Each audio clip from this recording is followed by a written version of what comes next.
BBC news আন্তর্জাতিক সংবাদে আপনাকে স্বাগতম। শুরুতেই সংবাদ শিরোনাম, এরপর বিস্তারিত। ইরান চুক্তিতে রাজি না হলে ফের যুদ্ধ, হুঁশিয়ারি মার্কিন প্রতিরক্ষা মন্ত্রীর। বেজোসের সারা জীবনের দানের পরিমাণ 1 বছরেই ছাড়িয়ে গেলেন সাবেক স্ত্রী।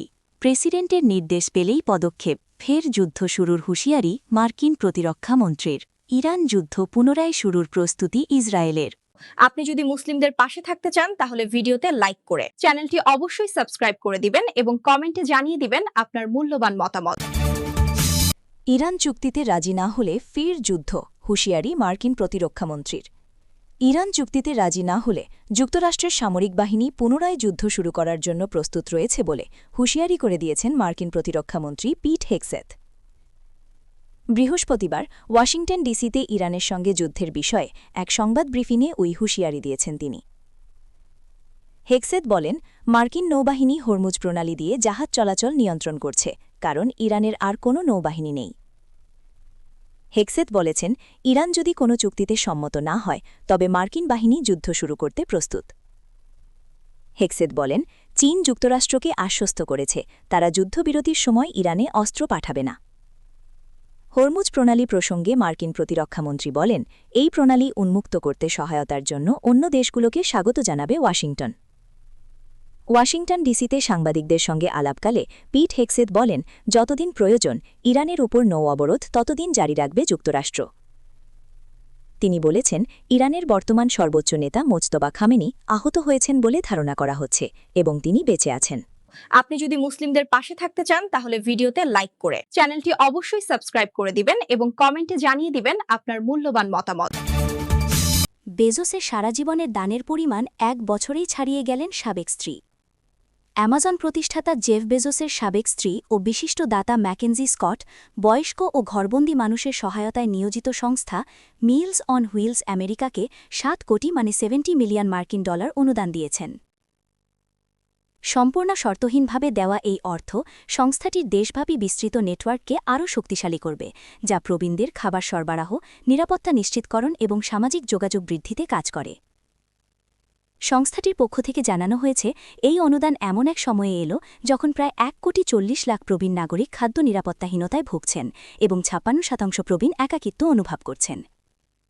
এই একাকিত্বকে বর্তমানে একটি জাতীয় মহামারী হিসেবে চিহ্নিত করা হচ্ছে, যা তাদের স্বাস্থ্যের ওপর নেতিবাচক প্রভাব ফেলছে। সম্প্রতি ম্যাকেনজি স্কট অ্যামাজনে তার শেয়ারের পরিমাণ 42% কমিয়ে দিয়েছেন। জেফ বেজোসের সঙ্গে বিচ্ছেদের পর এটি তার সবচেয়ে বড় শেয়ার বিক্রির ঘটনা। মূলত জনহিতকর কাজের তহবিল সংগ্রহের জন্যই তিনি এই পদক্ষেপ নিয়েছেন বলে ধারণা করা হচ্ছে। 56 বছর বয়সী এই দানবীর বর্তমানে তার প্ল্যাটফর্ম ইল্ড গিভিংয়ের মাধ্যমে 2020 সাল থেকে এ পর্যন্ত প্রায় $26 বিলিয়ন দান করেছেন। কেবল 2025 সালেই তিনি $7.2 বিলিয়ন দান করেন, যা তার মোট সম্পদের প্রায় 46%। আপনি যদি মুসলিমদের পাশে থাকতে চান তাহলে ভিডিওতে লাইক করে চ্যানেলটি অবশ্যই সাবস্ক্রাইব করে দিবেন এবং কমেন্টে জানিয়ে দিবেন আপনার মূল্যবান মতামত। প্রেসিডেন্টের নির্দেশ পেলেই পদক্ষেপ, ফের যুদ্ধ শুরুর হুঁশিয়ারি মার্কিন প্রতিরক্ষামন্ত্রীর। ইরান তাদের হারানো সামরিক সক্ষমতা পুনরুদ্ধার করতে পারবে না বলে মন্তব্য করেছেন মার্কিন প্রতিরক্ষামন্ত্রী পিট হেগসেথ।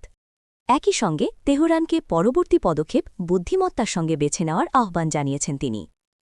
ওয়াশিংটন ডিসিতে এক সংবাদ সম্মেলনে হেগসেথ বলেন, যুক্তরাষ্ট্র নিশ্চিত করবে যাতে ইরান কখনোই পারমাণবিক অস্ত্র অর্জন করতে না পারে।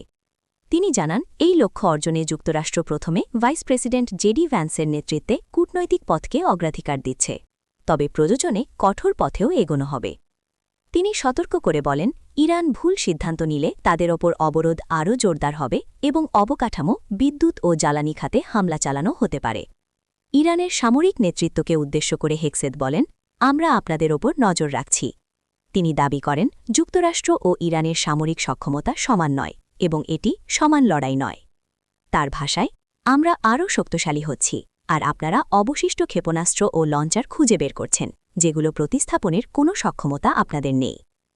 হেগসেথ আরও বলেন, মার্কিন বাহিনী পূর্বের যে কোনো সময়ের চেয়ে। আপনি যদি মুসলিমদের পাশে থাকতে চান তাহলে ভিডিওতে লাইক করে চ্যানেলটি অবশ্যই সাবস্ক্রাইব করে দিবেন এবং কমেন্টে জানিয়ে দিবেন আপনার মূল্যবান মতামত। ইরান যুদ্ধ পুনরায় শুরুর প্রস্তুতি ইসরায়েলের। ইরানের সঙ্গে যুদ্ধ আবারও শুরু হতে পারে বলে সতর্ক করেছেন ইসরায়েলের প্রধানমন্ত্রী বেনিয়ামিন নেতানিয়াহু। একই সময়ে যুক্তরাষ্ট্র জানিয়েছে তেহরানের সঙ্গে দ্বিতীয় দফা আলোচনার সম্ভাবনা বাড়ছে। খবর টাইমস অফ ইসরায়েল। বৃহস্পতিবার ১৬ এপ্রিল মার্কিন কর্মকর্তারা জানিয়েছেন পাকিস্তানে আবারও যুক্তরাষ্ট্র ইরান বৈঠক আয়োজনের বিষয়ে আলোচনা চলছে এবং একটি চুক্তিতে পৌঁছানো সম্ভব বলে তারা আশাবাদী।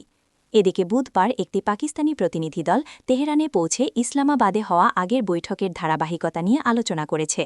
ইরানের এক জ্যেষ্ঠ কর্মকর্তা জানান, আলোচনায় কিছু অগ্রগতি হলেও গুরুত্বপূর্ণ বিষয়গুলোতে এখনও মতবিরোধ রয়েছে, বিশেষ করে ইরানের উচ্চ মাত্রায় সমৃদ্ধ ইউরেনিয়ামের ভবিষ্যৎ এবং পারমাণবিক কর্মসূচির সীমাবদ্ধতার মেয়াদ নিয়ে কোনো সমাধান হয়নি। তবে যুদ্ধবিরতি বাড়ানো এবং নতুন করে আলোচনা শুরু হওয়ার সম্ভাবনা তৈরি হয়েছে। হোয়াইট হাউসের প্রেস সেক্রেটারি ক্যারোলিন লেভি বলেন, পরবর্তী আলোচনা খুব সম্ভবত পাকিস্তানের রাজধানীতেই হবে এবং একটি চুক্তির সম্ভাবনা নিয়ে তারা ইতিবাচক। মার্কিন ভাইস প্রেসিডেন্ট জেডি ভ্যান্স জানান, ইরানের সামনে একটি বড় সমঝোতা প্রস্তাব রাখা হয়েছে, যার মাধ্যমে ৬ সপ্তাহের যুদ্ধের অবসান এবং দীর্ঘদিনের পারমাণবিক বিরোধের সমাধান সম্ভব।